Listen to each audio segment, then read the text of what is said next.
యోగి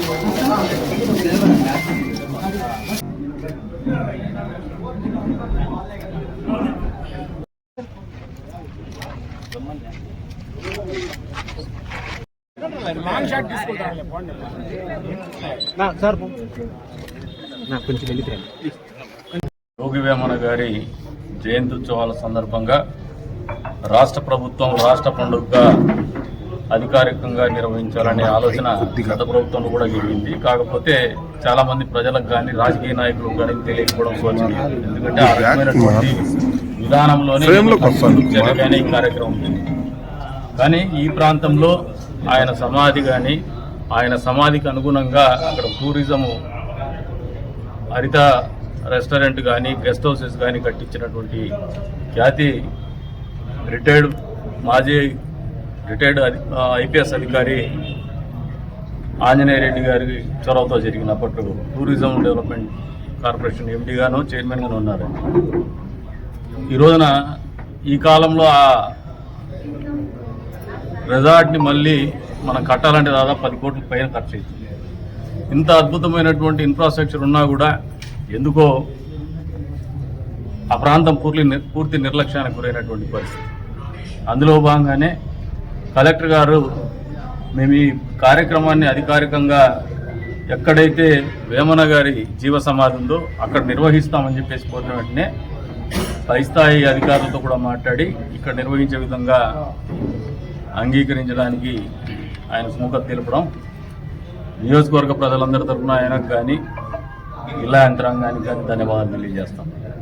తదుపరి ముఖ్యమంత్రి గారి దగ్గరికి పోయేసి ఈ లోగోని ఆవిష్కరింపజేయాలా, అంతేకాకుండా మీరు రావాలి ఈ కార్యక్రమానికంటే ఆయన నారా లోకేష్ గారు ఇద్దరు కూడా దావోసు పోతున్నటువంటి సందర్భంగా నేను రాలేకపోతున్నాను కానీ బాగా చేయని చెప్పేసి వెన్నుదట్టి ప్రోత్సహించడం జరిగింది. నియోజకవర్గ ప్రజలందరి తరఫున ఆయనకు కూడా మనస్ఫూర్తిగా ధన్యవాదాలు తెలుపుతాను. ఈ కార్యక్రమం ఏ ఒక్కరి కార్యక్రమమో కాదు, ఏ ఒక్క కులానికో ఏ ఒక్క మతానికో ఏ ఒక్క వ్యక్తికో సంబంధించినది కాదు, ఏ ఒక్క పార్టీకో సంబంధించింది కాదు. ఇది రాష్ట్ర పండుగ అని చెప్పేసి ప్రభుత్వమే చెప్తోంది. అంటే ప్రతి ఒక్కరూ పాల్గొనవచ్చు. వైఎస్ఆర్సీపీ పార్టీ వాళ్ళు కూడా పాల్గొనవచ్చు, దానికి అభ్యంతరాలు లేదు. అంతే స్థాయిలో సత్యసాయి జిల్లాకు సంబంధించినటువంటి అందరూ 7 నియోజకవర్గాల ఎమ్మెల్యేలకు కూడా మంత్రులకు కూడా పిలుపునివ్వడం జరిగింది. ఇన్ఛార్జి మంత్రివర్యులు కూడా పిలవడం జరిగింది. అనగాని సత్యప్రసాద్ గారు అందరూ దాదాపు ఇన్ఛార్జి మంత్రివర్య గారు కూడా సాయంత్రం చెప్తున్నారు. మిగతా వాళ్ళందరూ కూడా ఇక్కడికి వస్తామని చెప్పేసి వాళ్ళు తెలియజెప్పడం జరిగింది. అందరికీ నియోజకవర్గ ప్రజల తరఫున ఆహ్వానం పలుకుతున్నాం. మీరు అందరూ వచ్చి కార్యక్రమాన్ని జయప్రదం చేయమని చెప్పేసి కోరుతున్నాం. అంతేకాకుండా అందరికి కూడా ఒకటే పిలుపునిస్తాం. ఇది ఏ ఒక్కరిది పండగ కాదు, అందరి పండగ. మన నియోజకవర్గాన్ని మొదటి నుంచి కూడా టూరిజంలో ముందుకు తీసుకోవాలనే ఆలోచనతోనే పోతాం. అందులో భాగంగా మొదటడికి ఇక్కడే పడబోతోంది. అందుకని మాకు శ్రమ అయినా వ్యయప్రయాసాలు కోర్చుకొనైనా దీన్ని అత్యంత వైభవంగా నిర్వహించాలనే ఒక సత్సంకల్పంతో ముందుకు తీసుకుపోతున్నాము. ఈ సత్సంకల్పంలో మీరు కూడా భాగస్వాములు కమ్మని చెప్పేసి కూడా కుటుంబ సమేతంగా వచ్చేసి ఈ కార్యక్రమంలో భాగస్వాములయ్యి తద్వారా వేమన గారి ఖ్యాతి అనేది నేను చెప్పడమో మీరు చెప్పడమో కాదు, పుస్తక పఠనం చేసేది ప్రతి తెలుగువాడికి తెలుసు, సుపరిచితులు, కొత్తగా పరిచయం చేయాల్సినటువంటి అవసరం లేదు. కాకపోతే వేమన గారి ఏదైతే ఆ రోజుల్లో కవిత ద్వారా జీవన విధానాన్ని కావచ్చు, పర్సనాలిటీ డెవలప్మెంట్, ఈ రోజు కూడా ఆర్టిఫిషియల్ ఇంటెలిజెన్స్ రూల్ చేస్తున్నటువంటి ఈ రోజుల్లో కూడా ప్రతి మనిషి పాటించాల్సినటువంటి కనీస ప్రమాణాలు ఆ రోజుల్లోనే తెలియజెప్పడం, మంచి చెడుని గీత గీసినట్టు తెలియజెప్పడం, ఏది అవలంబించవచ్చో ఏది అవలంబించకూడదో, ఏ రకమైనటువంటి మనిషి ఉన్నత స్థాయికి ఎదగలుగుతాడో, ఉన్నతంగా గుర్తింపు పడతాడో తన పద్య రూపంలో తెలియజెప్తూ వచ్చింది. ఆ మూలాల్ని మర్చిపోకుండానే ఈ రోజున మా ప్రయత్నం ఒకటి చేస్తున్నాం.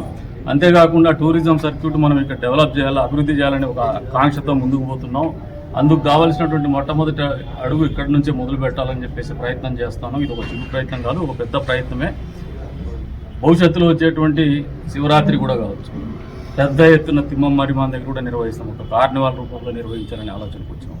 ముఖ్యమంత్రి గారు కూడా మన centenary celebrations, Sathya Sai centenary celebrations సందర్భంగా నన్ను పిలిచి మరీ చెప్పడం జరిగింది. కలెక్టర్ గారి సమక్షంలో కూడా చెప్పడం జరిగింది. ఫోకస్డ్గా చేయండి తిమ్మమ్మ మరిమాన్ని, ప్రపంచ రికార్డులో గిన్నీస్ బుక్ ఆఫ్ వరల్డ్ రికార్డులో ఉన్నటువంటి చెట్టు ఇది, ఈ ప్రాంతాన్ని ఫోకస్డ్గా చేయండి, తీర్చిదిద్దమని చెప్పేసి ఆయన కూడా తన వంతు సహాయ సహకారాలు అందిస్తా అని చెప్పడం కూడా చెప్పింది. అందుకు అనుగుణంగానే మా ఆలోచనలు కానీ అడుగులు కానీ ఉంటాయని చెప్పేసి ప్రజానీకానికి తెలియజేస్తాం. కాదు, ఇది ఈ ప్రాంతం యొక్క ఇంట్రెస్ట్. ఈ ప్రాంతాన్ని రాష్ట్రంలో అగ్రగామిగా నిలబెట్టాలా, అన్ని రంగాల్లో కూడా అత్యున్నతమైనటువంటి స్థాయిలో ఈ ప్రాంతాన్ని కనపరచాలనే ఒక ప్రయత్నంలో భాగంగానే చేస్తున్నాం. కాబట్టి ఇది చిన్న చిన్న ఆలోచనలతో ఈ కార్యక్రమాన్ని చిన్నగా చూడొద్దండి, మనందరి కార్యక్రమంగా, మన ప్రతి ఇంట్లో కార్యక్రమంగా చూడమని చెప్పేసి కూడా కోరుతా ఉన్నాను. ప్రతి ఒక్కరిని కూడా భాగస్వామ్యం కలగమని చెప్పేసి పిలుస్తూ ఉన్నాం. అంతేకాకుండా ఇవాళ ఎంఈఓలతో కూడా సమావేశం జరిగింది. ప్రైవేట్ స్కూల్ యాజమాన్యాన్ని కూడా చెప్తున్నాను. మొన్న నారా లోకేష్ గారు పిలిపించున్నారు, మెగా